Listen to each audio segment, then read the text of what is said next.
Hello and welcome to Starcast from Planet Waves. I'm Eric Francis Coppolino, your friendly neighborhood astrologer, here with the edition scheduled for the April 17th weekly readings.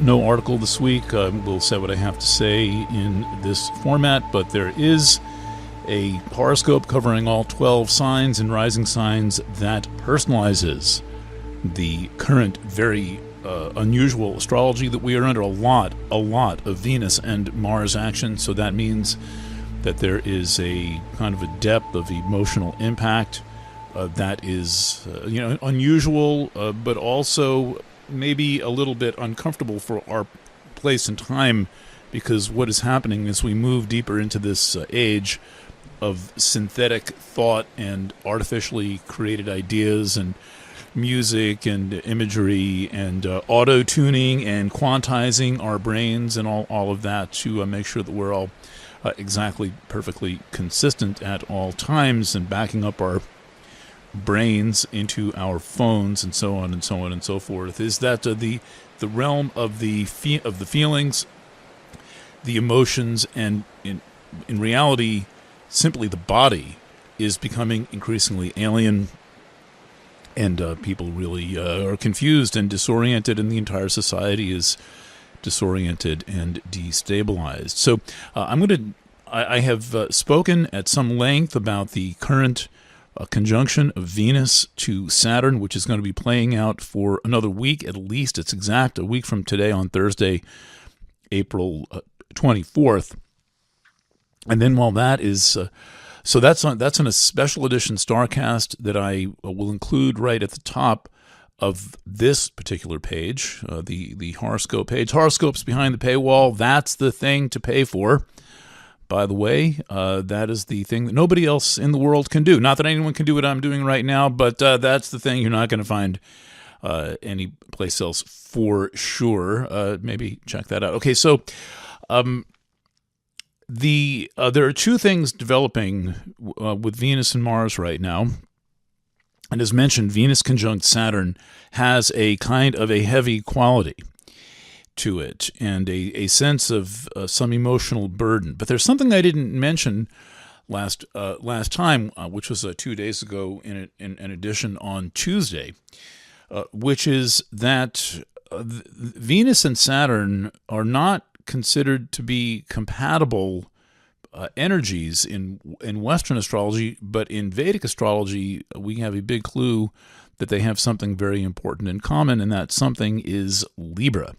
And I always think of Libra as being like the air sign version of Pisces. Some of the most creative people on the planet are born under the sign Libra. Certainly some of the great musicians and artists who you would just not expect. Maybe you don't even think about their astrology. Oh, it turns out that they're born with the sun in Libra. And the connection is that Venus rules Libra and Saturn is exalted in Libra. We often forget about the exaltations of the planets. They're a second kind of rulership that is quite significant and very helpful if you're trying to figure out a chart. These exaltations are easy to remember.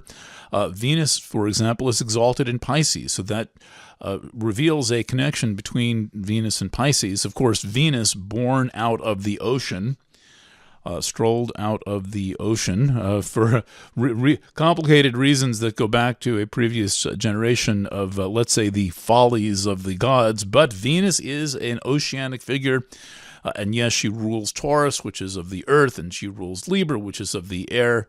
But sometimes that exaltation can really tell you something about a planet and about a sign.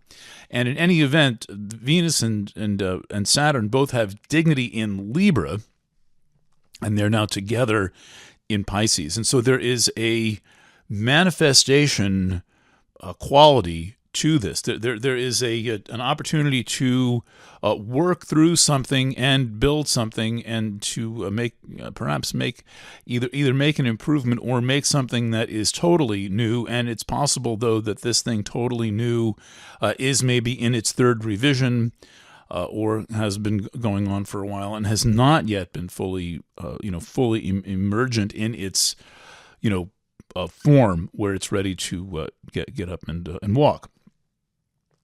So this is something to keep in mind, and it may be worth putting up with some of the challenges and some of the difficulty implied, particularly emotionally and relationally and financially in Venus conjunct Saturn.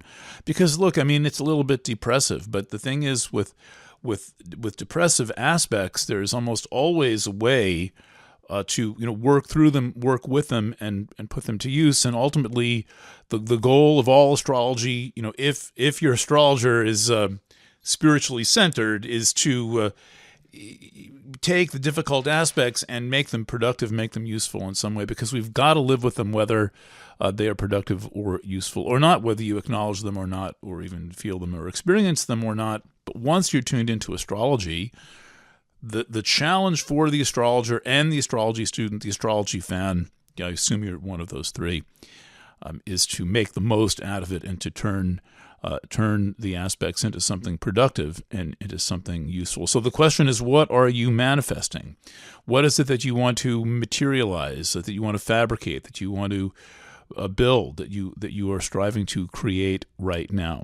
And the reminder of Pisces is always to do it in a beautiful, artful, and sensitive way. That is just implied in Pisces. Pisces, the last sign, the ocean that refuses no river. Right after this Venus-Saturn conjunction 1 week on April 24th, we then come up to the third opposition of Mars and Pluto. And this time, it's going to happen with Pluto in Aquarius. So we've had two of these because Mars has been retrograde. We've had two of these oppositions. Did I say conjunction? Opposition. Sometimes I say things wrong and then I don't hear it till I play it back and I just can't go back and edit. So if you hear an inconsistency, you're probably right. And then, usually I've got it, like I've said it like 4 times during the podcast and I might get it wrong once. The chances are that the one I said a bunch of times is the one that's the accurate one. Plus there's stuff in writing that you can cross-check against, all part of bringing discernment to the work. It's especially important in astrology because astrology is such a grand and glorious matter of opinion, so-called interpretation, that you want to pay attention to what you're hearing and taking in, and pay attention to the vibes. All right, so speaking of vibes, Mars opposite Pluto, third one. This has been going on since December or something like this. This has been going on for, well, let's check the two previous dates. There was an event on January 3rd, and there was an event on November 3rd. So this goes back all the way to November, December, January, February, March, April. This is how Mars retrograde stretches out over 6 months. Even though the retrograde is only 10 weeks, the process stretches out over 3 months. And so we're now in the end stage of this Mars retrograde, which, like everything else right now, straddles 2 signs, Cancer and Leo.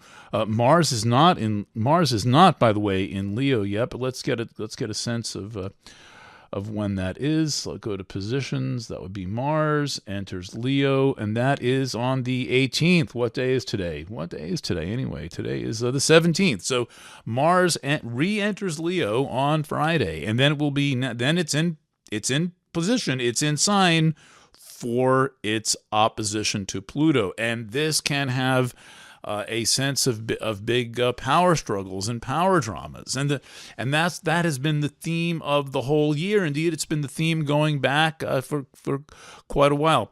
I mean, there's always power dramas and power struggles going on, but I'm talking about pushing them right out into everybody's face and making sure that they know that there's going to be a power struggle, hunkering down, taking stupid risks. With doing so, big frickin' ego trip with Mars opposite Pluto. Beware of this. You must have your instincts tuned. And with this kind of an aspect, if you do not want to burn your bridges or crash and burn yourself, it is very important to pay attention to where people are coming from. What is their reality like for them? How is it different from what your reality is like for you? How, given their place, their position, their point of view, their emotional frame of reference. How are they likely to be experiencing you? If you know a little bit about yourself, that will tell you how they may experience you, and you can also pay attention for cues. Listen to what they say. Observe how they respond to you. And this is if you care about connection with people. Under Mars opposite Pluto, it is certainly possible to say, meh, who cares? I'm going in. I'm doing it my way. I'm doing what I want because I can. And that is a forceful approach, and I would caution that in the Mars opposite Pluto setup, Pluto is by far the more powerful planet. And that confrontation, any sense or experience or direct intention of going blow for blow is likely to blow back on the person who is going blow for blow or hunkering down and resisting in that very kind of egocentric Mars in Leo style. So again, Mars enters Leo tomorrow on the 18th, and then the opposition, let's just take one last reminder of that. The third opposition of these two is on the 26th. So next week, there's going to be a lot happening, and it's likely to be an emotional week of all kinds of pitching and twisting and turning. All right, so that's largely what the horoscope is based on this week. I'm also, of course, taking into account Neptune in Aries and the very recent conjunction of Mercury to Neptune in Aries. And if you read the column carefully, if you read my horoscope thoughtfully, you'll be able to pick out where I'm coming from and why it is the way that I'm saying what I'm saying. I don't pack too much astrology into the column because I don't want to lose people in technicalities. Even one thing can be like, I don't know what you're talking about because you said the word square. So my idea is to bring people in and invite you to come along, except that if you understand a little bit of astrology, my column will make a lot more sense from an astrological level. And I take the opportunity to teach astrology in everything I do, and to be as transparent as I can about what is typically a very cryptic thing and the realm of experts and all that bullshit. So, all right.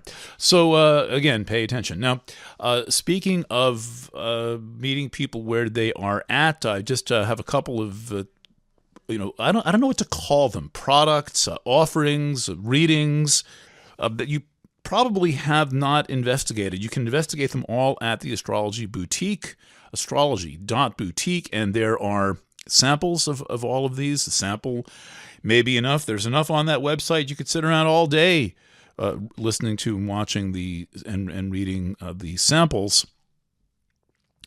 But one of them is the annual edition, which is my best work of my life as an astrologer, and that is called The Awakening.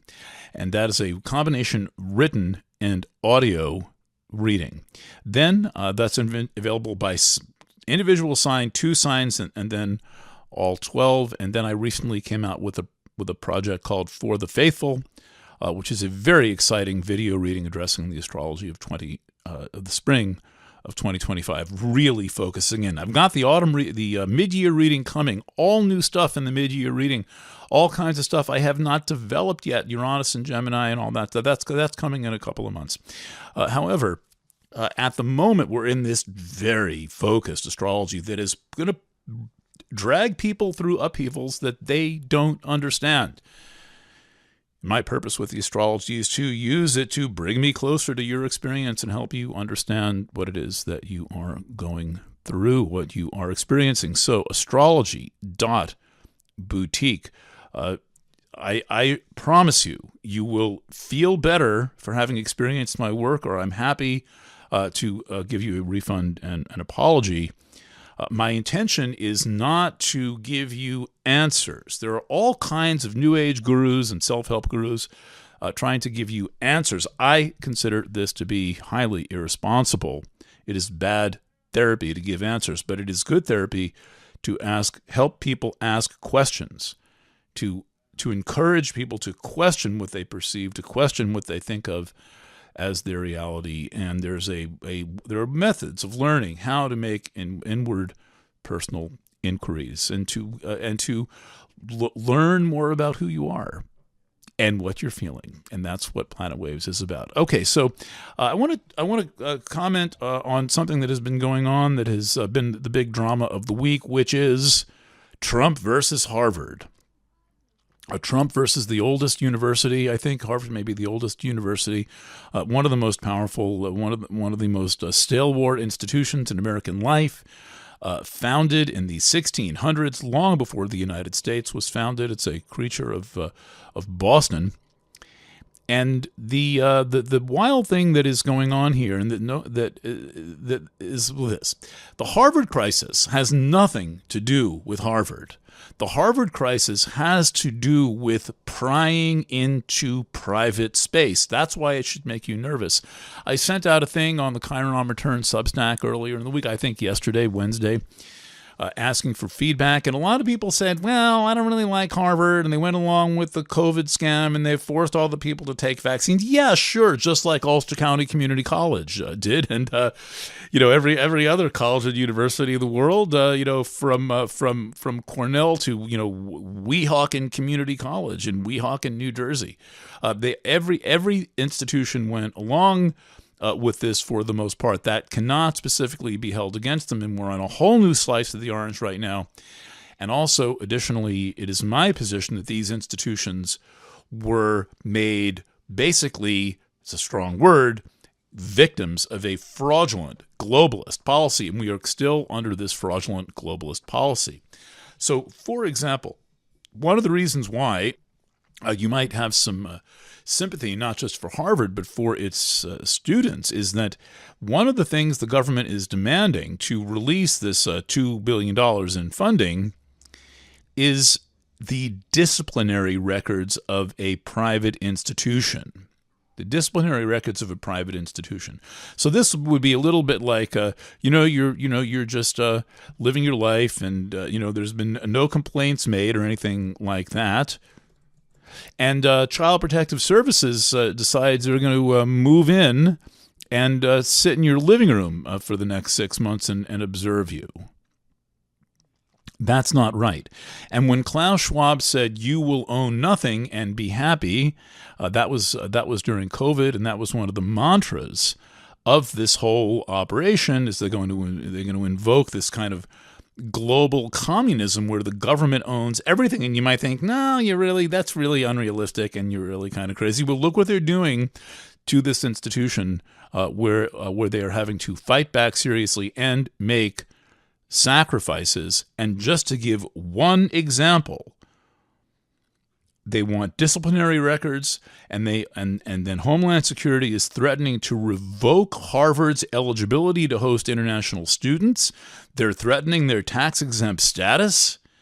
Look, I'm not the world's biggest fan of private colleges, but I know a scam when I see one, and I'm telling you, this has nothing to do with any legitimate purpose. This whole Doge thing is about control. It's about surveillance. It's about getting their little cameras and mitts into every little stitch of your life and combining all of these databases that right now are like not really so easily combinable. They admit they have this problem. I know it from the inside. I know it from the outside. They can't get all these databases talking. It's hard enough to get a WordPress database talking to itself. Okay. So, but this largely using AI programming tools is a matter of time. And as in the movie Brazil, and in the case of Mr. Garcia, who cares if it's wrong? Question mark. That really is a question. Who actually cares? And I'm going to tell you the astrology, in my opinion, of this, and I will get to the Harvard chart soon enough. Maybe look for a special edition. I'm thinking there's so much going on. I'm thinking of doing a Planet Waves FM tomorrow night, and that's not scheduled, but it may happen.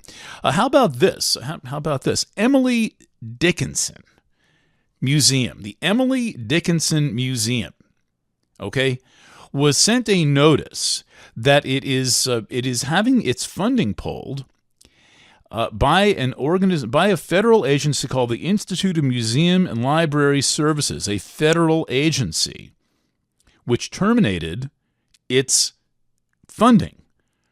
The museum was given a grant of a mere paltry $117,000 to digitize records related to its newly cataloged collections and to locate related information. In other words, they wanted to get their library organized and modern.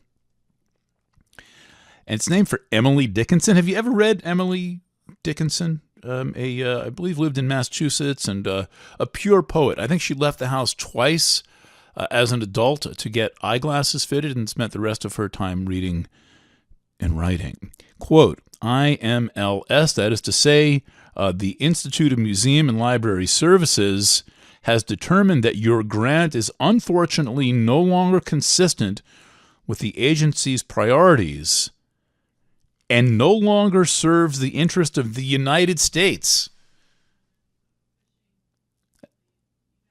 Okay? That's how petty this is. They've determined this agency, which basically gives grants to libraries and museums, which is a perfectly good thing to do with tax money, because otherwise it just goes to aircraft carriers, nuclear submarines, and medical research, and then billions and billions and billions of dollars given to BioNTech and Moderna and Janssen and Johnson and the rest of them. So $117,000 to a museum, that's a very small amount of money. There's a lot of you reading who might not want to, but could actually write a check for that much. So what's going on here? What exactly is going on when they claim the Emily Dickinson Library and Museum is no longer serving the interests of the United States? What are the interests of the United States? Why them? What do they have? What do they have? Pro-Palestinian protests at the Emily Dickinson Museum? Antifa, Black Lives Matter, hanging out, trans. They're all the transsexuals and Black Lives Matter and Antifas and Palestinians. What are they all doing? Smoking dope in the back of the Emily Dickinson Museum? I don't think so. In fact, I know that has got nothing to do with anything. But suddenly, they too are having their funding pulled. This is about invading private space. It's about invading anything that exists in brick and mortar form and making it gone, because that's not the way of the new world. The way of the new world is total information awareness. I forget what that was, probably under Bush, TIA, this agency called Total Information Awareness they were going to create, which was kind of like what's going on now, kind of like DOGE, the Department of Government Efficiency, named after a meme coin with a cute little Shiba Inu as the anyway. My point here is that this is about an invasion of privacy and private space. And while you may not like everything about privacy and private space, you certainly appreciate having your private space. I assure you that when you open up your car in the morning, you go out to your driveway, your garage, the street, if you have a car, if you're lucky enough to have a car, and you're going to go to work in the morning, and you push your little thing, and you open the door, you expect your car to be the way you left it. You do not expect that the thing will have been cased, that all the documents in the glove box will have been photocopied and left strewn around the car. You expect your sunglasses to be there. You expect you expect it to be in order. You like your private space. You don't want anybody rummaging through the drawer in your bedroom. Well, that's what this is. And while I may have my beef with Harvard and with higher education generally, the way it handled the 2020 and the crisis and then the 2021 crisis, well, that's not that important. And I promise you that those institutions were all forced to do what they did on pain of very serious punishment. And now one institution is drawing the line here. And by the way, they're not just coming after Harvard. I know they're making it sound like, well, what did these people do? What do they do to deserve this? So let me see if I can find the list of organizations. I usually bang things onto my Facebook page. Let's see. Oh, did I mention that the IRS? Yeah, I did mention the IRS it's claiming that it's going to attempt to revoke the tax-exempt status. That is completely ridiculous. Also, Harvard researchers say they may have to lay off workers and euthanize research animals, meaning gorillas, due to the funding freeze. Can you imagine, like, you've been working with a gorilla for 5 years, and then you are the one who is the person it trusts, and you have to basically start an intravenous and murder your friend? Can you imagine having to kill your own dog? I mean, can you imagine that? Can you imagine being put in a situation where you personally have to kill your dog, who's perfectly healthy, and expecting you to give it a kiss? So the universities that have been affected by this, many of them, but just a partial list, is Harvard. We know about that. Cornell froze $1 billion. The government froze $1 billion. Northwestern University, the government froze $790 million. Princeton is being threatened. The University of Pennsylvania, founded by Ben Franklin. Columbia University, which quickly knuckled under to demands, and that's it. Most of these places are knuckling under to these demands. Now, I promised to tell you what is going on astrologically, and though I said I'm not that big on answers, this clearly all points back to the United States Pluto return, something we have not heard much about except for yours truly in years. The Pluto return was a hot topic before it was happening, and then suddenly it just vanished in the sense of Pluto with his helmet of invisibility. Well, what's going on here? Well, this is the return of Pluto, the planet of power, and the unstoppable force, which, by the way, was not known, was not discovered at the time of the American Revolution. Pluto manifests in 1930, but these planets are still active, and you can track the cycles going back many centuries, and see when they act up and when they flare up. For example, big activity around 1850, and that was reflected in all kinds of wild stuff going on around that era, the Uranus-Pluto conjunction. So Pluto is in the return to its position at the time of the beginning of the American Revolution. And because it's been 250-ish years, and that's a while, Pluto has precessed into early Aquarius. The Earth's wobble moves all of the either fixed points or very slowly moving points. Really, any fixed position at any time will advance due to precessional movement. That's about the age of Aquarius, and the sidereal vernal point being in Pisces and heading for Aquarius and all that stuff. This is a kind of a second American Revolution. We are watching it play out before our eyes with the undoing of everything that was established at the time of the first American Revolution. And this is, you might think, oh, wow, this is so unusual. No, what we're witnessing is the behavior of tyrants throughout history. And it is my perception, as much as I have studied this, as much as I have been able to look into this, that the founders of the United States were sincere in that they wanted to maintain their private realities, their private fiefdoms, be it the University of Pennsylvania or the first public library, which is, well, that's public, but now we're seeing that libraries are coming under attack. So the idea of the American Revolution was essentially the creation of private space. There's a lot of history about this, and that is covered in the invention of capitalism. Jeff Strahl is my resident expert on this. But you may think, well, privacy is bad. Corporations and private holdings and private enterprise. Look how much damage it's done, but you still get to have a home. I assume. If you own a home, you expect that home to be your home. And so they are not only coming after Harvard and Cornell and Northwestern University and Princeton and Brown, they are coming after libraries, and they are going after legal residents of the United States, and Trump is threatening to deport naturalized citizens. Citizens. That is a sacrosanct thing. And then once they're deporting or sending to basically a concentration camp in El Salvador, naturalized citizens, well then what's to stop them from deporting or interning natural born citizens? And this is all about the Second American Revolution, the unraveling of all that was established at the time of the First American Revolution.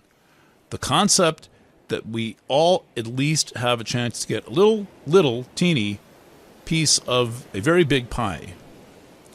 And I would suggest proceeding with caution on this and not snapping to judgments. Oh, well, Harvard mandated the injection. The students I advocated for at the time of the forced vaccines were all students at the State University of New York at Albany. I have experience with SUNY.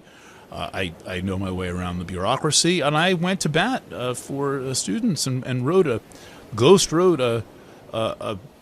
passionate advocacy letter for religious exemption for one adult student at SUNY Albany. So every college and institution, basically in the world, except for like Africa and India, was involved in this. So you can't say, oh, Harvard, they're bad, they required vaccines. No, there's something else going on. We're in an evolution of the place that we were in, but now we're seeing what was going on underneath it. And at least Harvard University is standing up to this, and there may come a time when you have to either stand up for yourself or knuckle under. Okay, I'm aware that this is all indicative of the stressful and challenging times that we are in. Please do something good for yourself and check out the Astrology Boutique, and write to me personally if you have any questions, efc@planetwaves.net. Signing off from a cool, sunny day in Sodus Point, New York on Lake Ontario. I'm Eric Francis. Lots of love, and bye for now.